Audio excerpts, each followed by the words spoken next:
Hamas ने इस्माइल हानिया के मारे जाने की पुष्टि की है। हमास चीफ को इजराइल ने ईरान के तेहरान में मारा है।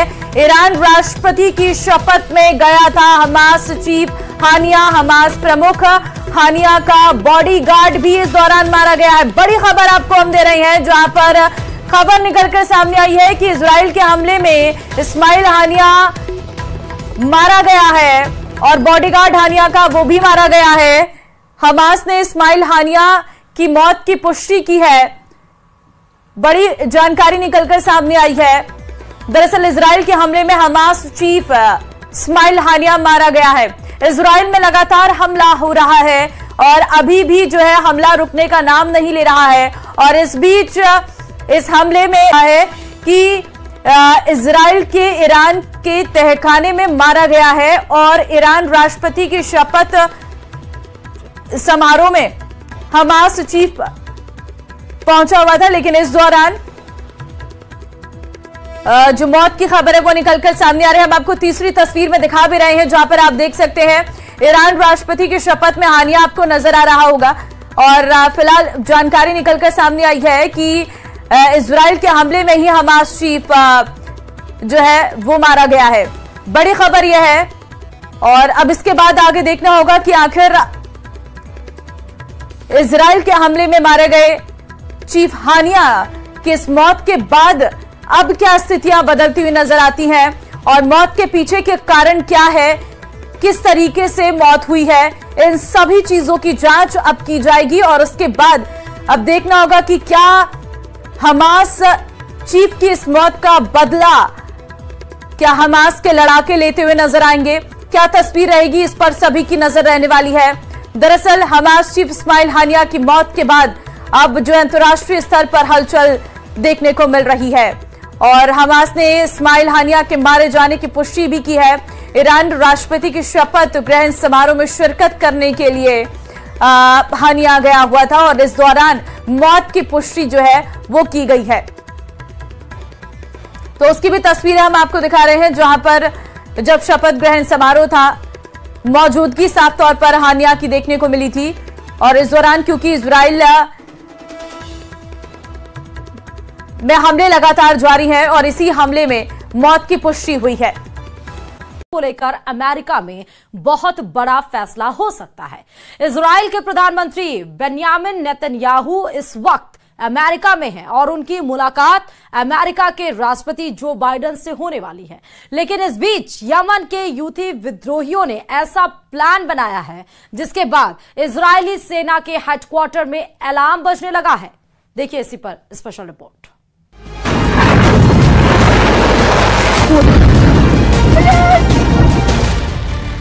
जब नेतन्याहू बाइडेन की मुलाकात और अमेरिकी कांग्रेस में संबोधन को लेकर पूरी दुनिया इजराइल की चर्चा कर रही है, तब इजराइल के दुश्मन एक बहुत बड़े हमले की तैयारी कर रहे हैं।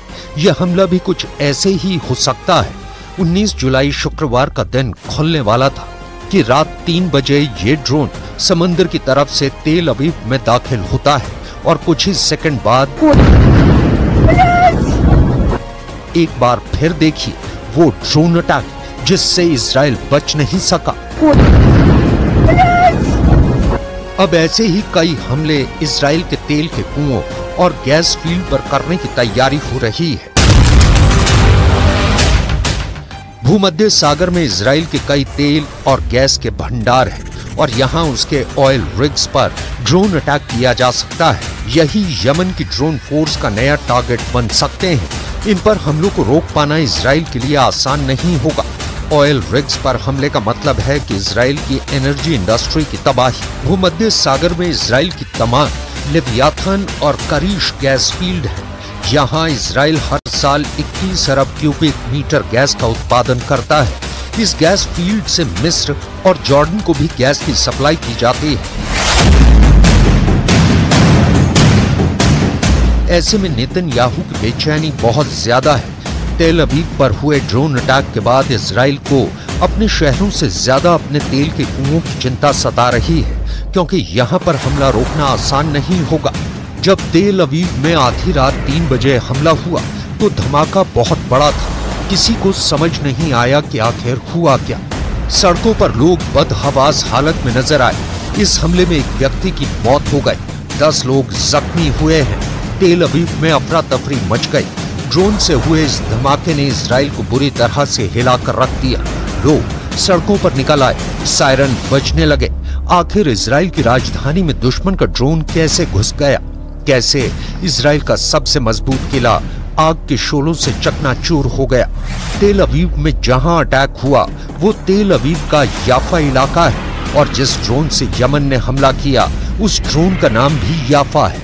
לאחר תחקיר ראשוני שביצענו ומהממצאים בזירה ובמערכות הצבאיות עולה כי מדובר בכלי טיס בלתי מאויש מדגם צימד 3. להערכתנו הוא הגיע מתימן עד לתל אביב. צימד 3 הוא אמצעי לחימה איראני. याफा ड्रोन के बारे में कहा जा रहा है कि ये ईरान से मिले ड्रोन की नकल है। इसका असली नाम समद 3 है। इस ड्रोन की रेंज 2000 किलोमीटर है। अब इस ड्रोन का रूट देखिए, जिसने इजराइल को चौंका दिया। ये ड्रोन लाल सागर के ऊपर से होते हुए सुएज नहर के ऊपर से गुजरा। नीचे अमेरिका के बड़े बड़े वॉरशिप देखते रह गए। कोई उस ड्रोन को ट्रैक नहीं कर पाया। इसके बाद ये ड्रोन भूमध्य सागर की तरफ से इजराइल में घुसा। इजराइल के बड़े बड़े रेडार इस ड्रोन को ट्रैक नहीं कर पाए, और फिर तेल अवीव में इस ड्रोन ने अपने टारगेट पर बड़ा धमाका किया। 2000 किलोमीटर की रेंज वाले ड्रोन का मतलब है कि यमन के हूथी विद्रोही इजराइल को आसानी से निशाना बना सकते हैं, चाहे वो इसके शहरी इलाके हों, चाहे वो उसके ऑयल रिग्स हों, या फिर इजराइल के बंदरगाह। हूथी विद्रोहियों के टारगेट पर इजराइल के जो बड़े बंदरगाह हैं, उसमें हाइफा और एलात पोर्ट सबसे आगे हैं। हाइफा का बंदरगाह भूमध्य की तरफ है, जबकि एलात बंदरगाह दक्षिण में अकबा की खाड़ी यानी लाल सागर की तरफ खुलता है। यमन के इन दोनों पोर्ट्स पर हमले की न सिर्फ धमकी आती है, बल्कि हूथी विद्रोही इन दोनों पर मिसाइल से हमला भी कर चुके हैं। हालांकि इजराइल ने एयर डिफेंस सिस्टम के जरिए इन हमलों को नाकाम करने का दावा किया है। जिस इजराइल की ड्रोन टेक्नोलॉजी ने पूरी दुनिया में नाम कमाया, अब उसी इजराइल पर उसके दुश्मन के ड्रोन कहर बनकर टूट रहे हैं। इजराइल को पता चल गया है कि इस हमले के पीछे यमन है, और वहीं से ड्रोन उड़कर इजराइल तक पहुंचा है।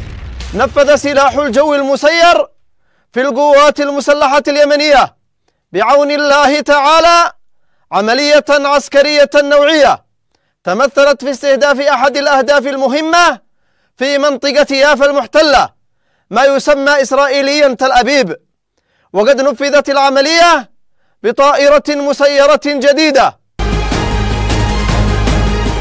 इसमें कोई शक नहीं कि इजराइल ने यमन से बदला ले लिया है, और बदला भी बहुत बड़ी तबाही मचा कर लिया है। यमन ने तेल अवीव पर ड्रोन हमला किया तो इजराइल ने हुदैदा बंदरगाह पर तेल डिपो को टारगेट बनाया। यही वजह है कि यमन के हूथी विद्रोही अब जवाबी कार्रवाई में इजराइल के तेल और गैस वाले ठिकानों को टारगेट बनाना चाहते हैं। भूमध्य सागर में इजराइल की ऑयल रिग्स को ड्रोन से टारगेट बनाकर यमन के हूथी विद्रोही ये भी साबित करना चाहते हैं कि वो इजराइल की दुखती नब्ज को दबाना जानते हैं। ऑयल रिग्स पर हमले का मतलब है गैस और तेल की सप्लाई ठप, और ये हमले इजराइल की अर्थव्यवस्था को भी बड़ी चोट पहुंचाएंगे। एक ड्रोन कैसे युद्ध के दायरे को 10 गुना बढ़ा सकता है, ये यमन के याफा ड्रोन ने साबित कर दिया है। खतरे की घंटी संयुक्त राष्ट्र में भी लगातार बज रही है। I can tell you that the Secretary General condemns today's deadly drone attack in Tel Aviv, for which the Houthis in Yemen claimed responsibility. This attack resulted in a death and several injuries. He sends his heartfelt condolences to the victims and their families. युद्ध का नया खतरा किस level पर पहुंच चुका है, ये आप यूएन से आए अलर्ट को देखकर समझ सकते हैं। याफा जैसे ड्रोन से ये मुमकिन है क्योंकि इससे पहले इजराइल का एयर डिफेंस नेटवर्क इसे रोकने में नाकाम साबित हुआ है। ऐसे कई हथियार यमन के हूथी विद्रोही अपनी परेड में दिखाते रहे हैं। इन सभी पर ईरान की छाप लगी हुई है। इस बात से तो ईरान भी इनकार नहीं करता, चाहे वो बैलिस्टिक मिसाइल हो, क्रूज मिसाइल हो या फिर ड्रोन। हूथी विद्रोहियों के पास बहुत से ऐसे हथियार हैं जो उसे ईरान के जरिए ही मिले हैं। यमन के हूथी विद्रोहियों को ईरान का समर्थन इजराइल का दूसरा बड़ा खौफ है। इजराइल का डर इस हमले से और ज्यादा बढ़ गया है क्योंकि हूथी विद्रोहियों की याफा ड्रोन ने इजराइल के एयर डिफेंस नेटवर्क को खिलौना साबित कर दिया है। यही वजह है कि तेल अवीव पर अटैक के बाद अमेरिका पहुंचे बेन्यामिन नेतन्याहू सीज फायर की बात कर रहे हैं। हमास पर बमबारी नहीं बल्कि उस पर दबाव डालने की बात कर रहे हैं। इस वक्त हमास के कब्जे में 120 इजरायली बंधक हैं और इस बात ने नेतन्याहू को काफी बेचैन किया हुआ है। אנחנו נחושים להחזיר את כולם. התנאים להחזיר אותם מבשילים, ונתנו פשוט שאנחנו מפעילים לחץ מאוד מאוד חזק, על חמאס, ואנחנו רואים שינוי מסוים, ואני חושב שהשינוי הזה ילך ויגדל, ואנחנו מתכוונים לעשות את זה. זוהי מטרת מלחמה. तेल अवीव से रवाना होने से पहले नेतन्याहू उन लोगों से मिले थे जो हमास की कैद से छूट चुके हैं या छुड़ाए गए हैं। इनमें इजरायली बंधकों के परिवार भी थे। नेतन्याहू ने बताने की कोशिश की कि वो बाइडेन से इस बारे में जरूर बात करेंगे ताकि हमास पर दबाव बने और 120 इजरायली बंधकों की रिहाई मुमकिन हो पाए। गाजा में बमबारी को लेकर अगर इजराइल को किसी तरफ से कोई खास चुनौती मिली है तो वो लेबनान का मिलिशिया हिजबुल्लाह है और यमन का हूथी विद्रोही गुट है। लेकिन इसमें खास बात यह है कि इन दोनों संगठनों को ईरान का पूरा समर्थन है। उन्हें ईरान से फंडिंग भी मिलती है, ट्रेनिंग भी मिलती है और ये बहुत हद तक तेहरान के इशारे पर ही अपना ट्रिगर दबाते हैं। इजराइल पर हमास के हमले के 9 महीने पूरे हो चुके हैं। गाजा पर इजराइल के ऑपरेशन के भी 9 महीने पूरे हो गए हैं। 9 महीनों की तबाही का दौर ऐसा चला कि युद्ध का एपिसेंटर अब गाजा से निकलकर इजराइल और लेबनान बॉर्डर के साथ साथ यमन और लाल सागर में पहुंच चुका है। यमन के तेल गोदाम में लगी आग अब भी जल रही है। इसी जगह पर इजराइल के फाइटर जेट्स ने बम गिराए थे और फिर लगा कि जैसे पूरा हुदैदा बंदरगाह जलने लगा। यमन को भी पता चल गया है कि हूथी विद्रोहियों के हमले के बाद जिस तरह से इजराइल ने अटैक किया है उससे युद्ध गाजा से निकलकर अब उसकी जमीन पर पहुंच गया है।